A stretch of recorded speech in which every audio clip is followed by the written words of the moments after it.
Time for another Meet the Mayor segment. Speaking of the best. Oh, Mayor Jim Diodati? Oh, sorry, I thought it was somebody else. Ooh, Bad way to start, I guess. Hey, Yeah, buddy, yeah. how are you? Listen, the Grinch is coming to your house, buddy. Goodness, this is the first time we've chatted since you're back in Mayor, so congratulations. Sporting a fine Christmas sweater, I see. You like that? Yeah, very nice. There's a pocket. I don't know if you can see this pocket on the front here if I get up Yeah, here. stand up there. Okay, very nice. Oh, what do you put in there?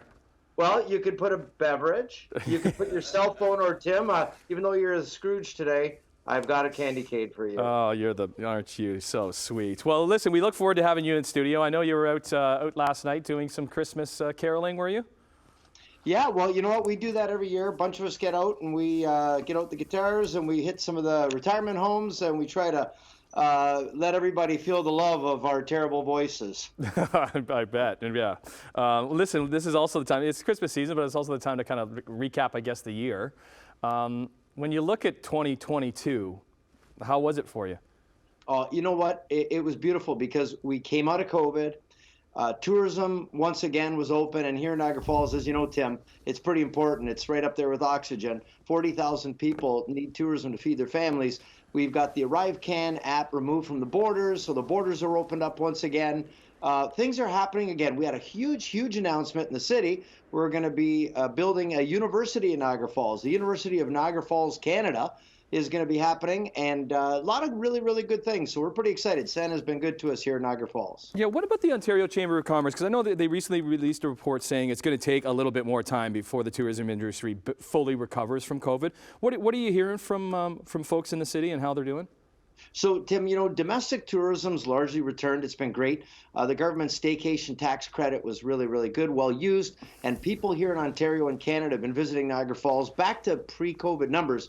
It's the international numbers that were lagging behind, and that's why, and we know it was the ArriveCan app at the border. It's caused a lot of negative media around. So we need to get a major campaign. I was speaking with our tourism minister, Lumsden, from the Hammer. And I said, I think we need to do a grand reopening of Canada, do it right here in Niagara Falls with the Premier and the Prime Minister, cut a huge ribbon, and let the rest of the world know that we're open. Because right now, international visitation to Canada is about half of what it used to be. And we need to get the word out that Canada is open, Niagara Falls is back, and we're ready to roll out the red carpet for them to come and visit us. Is that top of the list for 2023 on your list? Yeah, you know what it is, because, you know, Niagara Falls, typically 50% of the revenue into the city is from the U.S., and we're at half of what that is. And you just made mention of a report that says we're not going to recover until 2024 or after for international. So I said we need something big. We need a dramatic event, and let's do a grand reopening. Let's cut a big ribbon, and if we could get the international visitation back, that's going to help us with a lot of our issues as we get things rocking and rolling. Okay, so you got some money from the province, I guess, when it comes to transit. $900,000 announced earlier this month.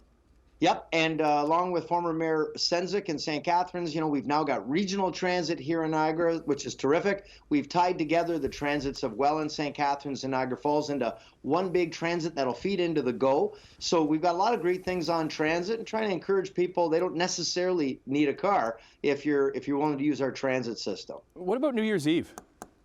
Well, this year, you know, unfortunately, Tim, we still haven't returned. Our last show was 2019 with Brian Adams.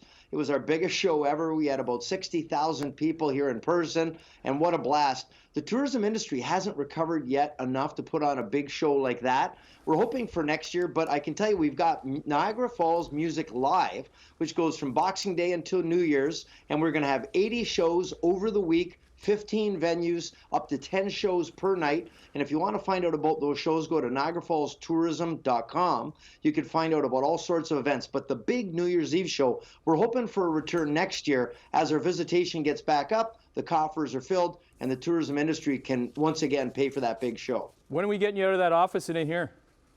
Oh, I can't wait, Tim, because I know I saw your message here. I don't get to give you a holiday hug or a Christmas hug. So listen, I'm holding on to it. But you know what? If I went there and you don't even have a Christmas tie on right now, I hope you got Christmas socks on at the very least.